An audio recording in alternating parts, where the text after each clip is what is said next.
Hello friends, আজকে আরেকটা নতুন গল্প নিয়ে আসলাম। এই গল্পটির নাম হলো দ্য কাইন্ড ডিড, মানে সদয় কাজ।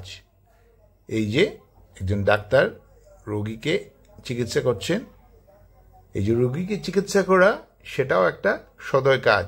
চলুন দেখা যাক আজকের গল্পে কি হয়। Once there was a poor boy. একবার কি হয়েছিল, একটা গরিব ছেলে ছিল। One day, একদিন, he was so hungry, সে খুব ক্ষুধার্ত ছিল, that he thought he would ask for a meal. সে ভেবেছিল সে কি করবে, would ask মানে জিজ্ঞাসা করবে বা বলবে বা খুঁজবে, কিসের জন্য, for a meal, যেহেতু সে ক্ষুধার্ত সে খাবারই তো চাইবে, সে খাবারের জন্য খুঁজবে বা চাইবে মানুষের কাছে। So তাই he rang the bell of a house. সে কি করেছিল, সে বাজিয়েছিল। বেল সাধারণত বাড়ির বাইরে কি থাকে, কলিং বেল থাকে। সেই কলিং বেল কি বাড়ির বাইরে, বাড়িতে একটা বাড়ির বেল বাজিয়েছিল। Once there was হলো অক্সিলারি ভার্ব, এটা পাস্ট টেন্সের অক্সিলারি ভার্ব। তো এই সেন্টেন্সটা কি হবে, সিম্পল পাস্ট টেন্সই হবে। এখানে এ পুয়ার বয়, এখানে পুয়ার বয়ের কথা আমরা জানি না কোন পুয়ার বয়, তো এখানে ইনডিফিনিট আর্টিকেল এ ব্যবহার করা হয়েছে। One day he was auxiliary verb past টেন্সের, আর এখানে থিঙ্ক থেকে আসছে থট, ভার্ব নাম্বার 2-তে আছে, তো এটা সিম্পল পাস্ট টেন্সই হবে। So he rang the value of a house, তাই সে কি করেছিল, সে বাজিয়েছিল একটা ঘন্টি। মানে তো এখানে কোনো অক্সিলারি ভাব নেই, আর মূল ভাবটা ভাব নাম্বার 2-তে আছে, রিং থেকে আসছে র্যাং, তো এই সেন্টেন্সটা কি হবে, পাস্ট টেন্সেই হবে। A young woman opened the door. একজন যুবতী মহিলা খুলে দিয়েছিলেন সেই দরজাটা। The boy got flustered. সেই ছেলেটি কি হয়েছিল, সেই যুবতী মহিলাকে দেখে কি হয়েছিল, হতবাক হয়ে গেছিল। And could only ask, এবং কেবলমাত্র সে খুঁজেছিল কি, for a glass of water, শুধুমাত্র এক গ্লাস জল খুঁজেছিল। বাট কিন্তু দ্য কাইন্ড ওমেন, সেই দয়ালু মহিলা, গেভ হিম, দিয়েছিলেন তাকে, a large glass of milk, একটা বড় গ্লাস ভর্তি দুধ দিয়েছিলেন তাকে। The poor boy was overwhelmed, সেই গরিব ছেলেটি কি হয়েছিল, সেই দুধ পেয়ে অভিভূত হয়েছিল, সে যেহেতু ক্ষুধার্ত ছিল। A young women opened, open থেকে এসছে ওপেন, ভাব নাম্বার 2-তে আছে, কোনো অক্সিলারি ভাব নেই, পাস্ট টেন্সেই হবে। এখানে যেহেতু আমরা জানি কোন দরজাতে বেলে, কোন দরজার বেলে বাজিয়েছিল বেল, তো এই ডোরের আগে কি হয়েছে, দ্য ডেফিনিট আর্টিকেল ব্যবহার করা হয়েছে। দ্য বয়, আমরা বয়টিকে জানি, তো সেজন্য দ্য বয় ব্যবহার করা হয়েছে, দ্য ব্যবহার করা হয়েছে। গট ফ্লাস্টেড, এখানে কোনো অক্সিলারি ভাব নেই, গট ভাব নাম্বার 2-তে আছে, গ্যাট থেকে আসছে গট, ফ্লাস্টেড এটাও একই ব্যাপার। তো এই সেন্টেন্সটা কি হবে, পাস্ট টেন্সেই হবে, মানে পাস্ট টেন্সে হবে। But the kind women gave him, give থেকে আসছে গেভ, ভাব নাম্বার 2-তে আছে, কোনো অক্সিলারি ভাব নেই, এটাও পাস্ট টেন্সেই হবে। The poor boy was overwhelmed, এখানে ওয়াজ অক্সিলারি ভাব পাস্ট টেন্সের, তো ওভারওয়েলম থেকে আসছে ওভারওয়েলমড, তো এটা কি হবে, এই সেন্টেন্সটা, এখানে মূল ভাবটা ভাব নাম্বার 2-তে আছে, তো এই সেন্টেন্সটা সিম্পল পাস্ট টেন্সই হবে। He drank it and asked, সে পান করেছিল এবং জিজ্ঞাসা করেছিল, how much do I owe you, কত আমি ঋণী বা কত আমাকে দিতে হবে।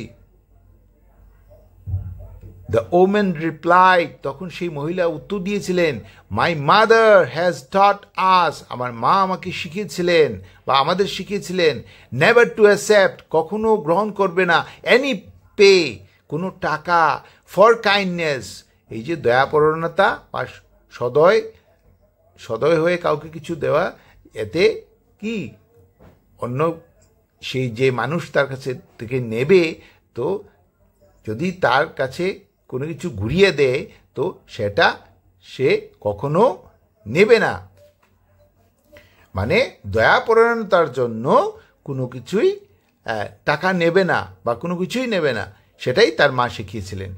ম্যানি ইয়ার্স লেটার, অনেক বছর পরে, the same woman fell very ill, তো অনেক বছর পরে সেই মহিলাটি কি হয়েছিল, ফিল থেকে এসছে ফেল, ভাব নাম্বার 2-তে আছে, তো এখানে এই মহিলাটি কি হয়েছিল, অসুস্থ হয়ে পড়েছিল। ড্র্যাঙ্ক ইট, ড্রিঙ্ক থেকে আসছে ড্র্যাঙ্ক, ভাব নাম্বার 2-তে আছে, কোনো অক্সিলারি ভাব নেই, তো পাস্ট ইউনিট টেন্সে হবে। অ্যানাক্সড, একই ব্যাপার, পাস্ট ইউনিট টেন্সে হবে, কোনো অক্সিলারি ভাব নেই যেহেতু মূল ভাবটা ভাব নাম্বার 2-তে আছে। আর ইনভাইটেড কমার ভেতর যে সেন্টেন্স আছে এটা direct speech. How much do I owe you, এখানে ডু, এটা যদিও কোয়েশ্চেন করা আছে, কোয়েশ্চেন মার্ক দেওয়া আছে, প্রশ্নবোধক চিহ্ন দেওয়া আছে, তো ইন্টারগ্রেটিভ সেন্টেন্স, আর এখানে কোনো অক্সিলারি ভাব নেই, ডু ভাব ব্যবহার করা হয়েছে, ভাব নাম্বার 1-এ আছে ডু, তো এই সেন্টেন্সটা কি হবে, প্রেজেন্ট সিম্পল প্রেজেন্ট টেন্সে হবে। দ্য ওমেন রিপ্লাইড, সেই মহিলাটি উত্তর দিয়েছিলেন, রিপ্লাই থেকে আসছে রিপ্লাইড, ভাব নাম্বার 2-তে আছে, কোনো অক্সিলারি ভাব নেই, তো এই সেন্টেন্সটা কি হবে, পাস্ট ইউনিট টেন্সে হবে। আর ইনভাইটেড কমার ভেতর যে সেন্টেন্স আছে, my mother has taught us never to accept any pay for kindness, এখানে হ্যাজ প্রেজেন্ট পারফেক্ট টেন্সের অক্সিলারি ভাব, টট, টট থেকে আসছে টট, ভাব নাম্বার 3-তে আছে, তো এই সেন্টেন্সটা কি হবে, প্রেজেন্ট পারফেক্ট টেন্সে হবে। Many years later, that same woman fell, fall থেকে আসছে ফেল, ভাব নাম্বার 2-তে আছে, কোনো অক্সিলারি ভাব নেই, পাস্ট ইউনিট টেন্সে হবে। A doctor came to see her, একজন ডাক্তার এসেছিলেন তাকে দেখতে। When he saw her, যখন তিনি তাকে দেখেছিলেন, he recognized, তিনি চিনতে পেরেছিলেন, হার তাকে, at once তৎক্ষণাৎ, for he was the same poor boy, কারণ কিসের জন্য, এই যে ছেলেটি, এই যে ডক্টর, সেই ছেলেটি, the same poor boy, সেই গরিব ছেলেটি, whom যাকে she had given, তিনি দিয়েছিলেন, a glass of মিল্ক, তাকে কি দিয়েছিলেন, এক গ্লাস ভর্তি দুধ দিয়েছিলেন, সেই গরিব ছেলেটি আজকে ডাক্তার হয়ে আসছে এখানে। হি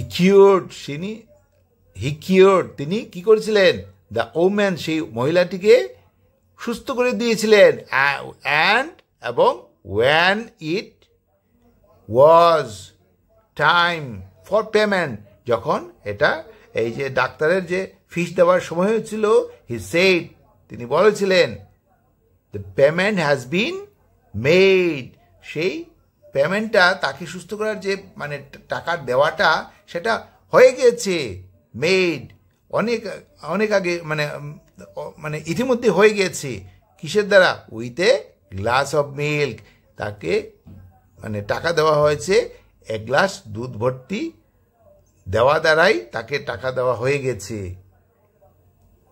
A doctor came to see her, কাম থেকে আসছে কেম, ভাব নাম্বার 2-তে আছে, কোনো অক্সিলারি ভাব নেই, past unit tense. when he saw, আবার একই ব্যাপার, অক্সিলারি ভাব নেই, মূল ভাবটা ভাব নাম্বার 2-তে আছে, সি থেকে আসছে সো, হি রেকগনাইজ, তিনি চিনতে পেরেছিলেন, রেকগনাইজ থেকে আসছে রেকগনাইজ, ভাব নাম্বার 2-তে আছে, কোনো অক্সিলারি ভাব নেই, এটাও পাস্ট ইউনিট টেন্সেই হবে। for he was the same poor boy, ওয়াজ আছে এখানে অক্সিলারি ভাব পাস্ট টেন্সের, তো এই পোর্শনটা কি হবে, সিম্পল পাস্ট টেন্সই হবে। এরপরে আছে হুম she had given a glass of milk, এখানে হ্যাড হলো অক্সিলারি ভাব পাস্ট পারফেক্ট টেন্সের, আর গিভ থেকে আসছে গিভেন, ভাব নাম্বার 3-তে আছে, তো এই সেন্টেন্সের এই পোর্শনটা কি হবে, পাস্ট পারফেক্ট টেন্সে হবে। হি কিওর্ড, কিওর থেকে আসছে কিওর, ভাব নাম্বার 2-তে আছে, কোনো অক্সিলারি ভাব নেই, পাস্ট ইউনিট টেন্সে হবে। when it was টাইম, ওয়াজ হলো অক্সিলারি ভাব পাস্ট টেন্সে, ফর পেমেন্ট, তো এটা কি হবে, সিম্পল পাস্ট টেন্সেই হবে। হি সেড, এবারও পাস্ট টেন্সে, মানে পাস্ট ইউনিট টেন্সে হবে, যেহেতু এখানে কোনো অক্সিলারি ভাব নেই, ভাবটা মূল ভাবটা ভাব নাম্বার 2-তে আছে। The payment has been made. এখানে এই সেন্টেন্সটা কি হবে? এই সেন্টেন্সটা প্যাসিভ ভয়েসে আছে। তো এই সেন্টেন্সটা কি হবে? এখানে অক্সিলারি ভার্ব, প্রেজেন্ট পারফেক্ট টেন্সের অক্সিলারি ভার্ব হ্যাজ, আর যেহেতু এটা প্যাসিভ ভয়েসে আছে সেই জন্য কি সাবজেক্টটা হয়ে গেছে অবজেক্ট, আর অবজেক্টটা হয়ে গেছে কি সাবজেক্ট। এখানে হ্যাজের সাথে বিন লেগেছে, যেহেতু এটাই নিয়ম, তাই এই সেন্টেন্সটা কি হবে? এই সেন্টেন্সটা প্রেজেন্ট পারফেক্ট টেন্সে হবে। তো এই সেন্টেন্সটাকে যদি আমরা